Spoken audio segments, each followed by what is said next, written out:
Nako, gate 11 naman kami. Lipat tayo, gate 11.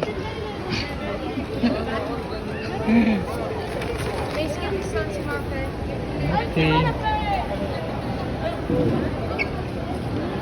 Ay, sorry po.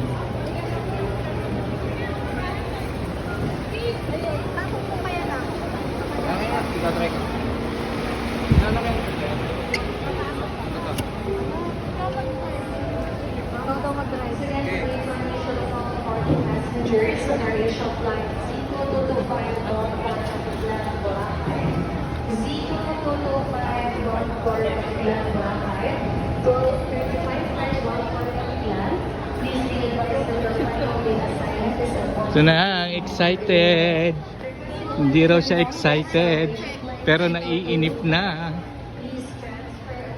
Alas 5 pa lang, nakaluto na ng almusal namin. Hindi siya excited. Pagdating ng 5:30, ginising na ako. 5:30 pa lang, ginising na ako. Okay, dito kami sa gate 11.